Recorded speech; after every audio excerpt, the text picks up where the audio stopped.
Hey guys, welcome back to another video. Today we're going to solve part 4, the part 4 listening exam, and it's the last part of the exam. If you didn't know, the ILETS exam has 4 parts listening, and it's pretty a lot. So now we're going to solve part 4. Are you ready? Because I am. Part 4. You will hear a student on a fashion design course giving a talk about the history of pockets. First, you have some time to look at questions 31 to 40. Okay, now we have time to look through questions 31 and 40. Reason for choice of object: they are, but can be overlooked by consumers and designers. Pockets in men's clothes. Men started to wear in the 18th century as sewed pockets into the lining of the garments. The wearer could use the pockets for small items. Bigger pockets might be made for men who belong to a certain type of. Pockets in women's clothing. Pockets were less than men's. Women were very concerned about pickpockets. Pockets were produced in pairs to link them together. Pockets hung from the women's underskirts and petticoats. Items such as could be reached through a gap in the material. Pockets of various pockets. Where was I? Pockets of various size stayed inside clothing for many decades. When dresses changed shape, the hidden pockets had a negative effect on the of women. Bags called pouches became popular before women carried a Okay, now we're going to begin.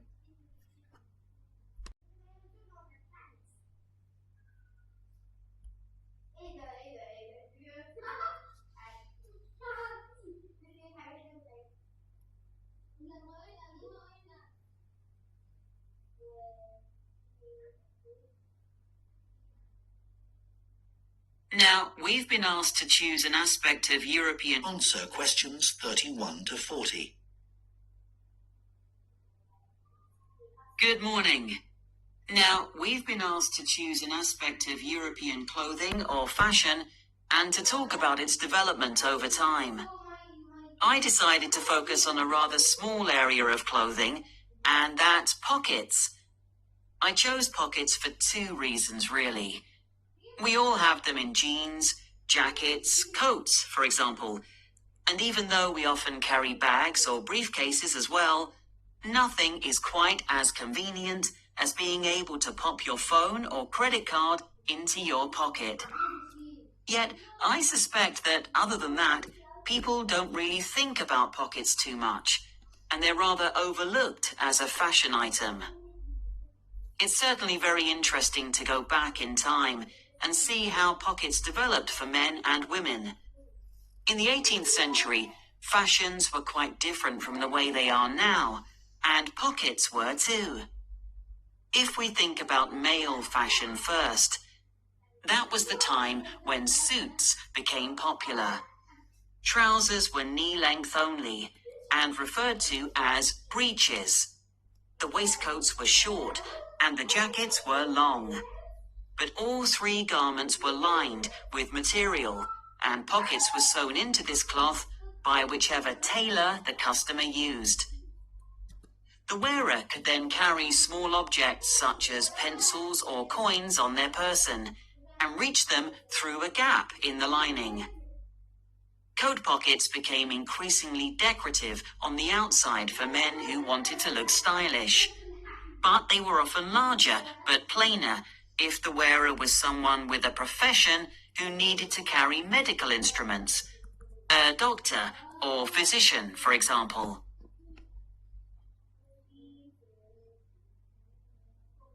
The development of women's pockets was a little different.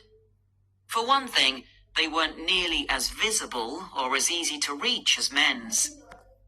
In the 18th and 19th centuries, women carried numerous possessions on their person, and some of these could be worth a lot of money.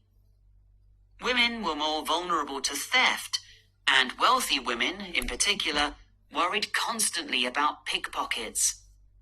So, what they did was to have a pair of pockets made that were tied together with string. The pockets were made of fabric, which might be recycled cloth if the wearer had little money, or something more expensive, such as linen, sometimes featuring very delicate embroidery. Women tied the pockets around their waist, so that they hung beneath their clothes. Remember, skirts were long then, and there was plenty of room to hide a whole range of small possessions between the layers of petticoats that were commonly worn. They would have an opening in the folds of their skirts, through which they could reach whatever they needed, like their perfume. Working women, of course, also needed to carry around items that they might use for whatever job or trade they were involved in, but their pairs of pockets still remained on the inside of their clothing.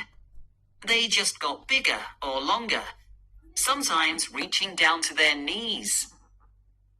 So, the tie-on pockets went well into the 19th century, and only changed when fashion altered towards the end of that period. That's when dresses became tighter and less bulky, and the pairs of pockets became very noticeable. They stood out too much and detracted from the woman's image. Women who had been used to carrying around a range of personal possessions and still wanted to, needed somewhere to carry these items about their person. That was when small bags, or pouches as they were known, came into fashion, and of course, they inevitably led onto the handbag of more modern times, particularly when fashion removed pockets altogether. That is the end of part 4. You now have 1 minute to check your answers to part 4. So now that we finally answered question 31 to 40, we are now going to open the answer sheet and check our answers. First of all, we have convenient, which is correct. Yes, here it is, which is correct. 32, which is suits, which is correct. Tailor is correct. Profession is correct. Visible is correct. String is correct. Waist is correct. Perfume is correct. Image and handbag are correct. So now we finished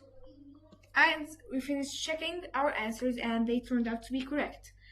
Thank you so much for watching this video. Don't forget to like, share, and subscribe, and hit that bell button so you don't miss any more videos from Teach and Tinker. Help me reach my goal, which is more than 50 subscribers. I hope you guys enjoyed this video and you actually gained some knowledge. Thank you guys for watching.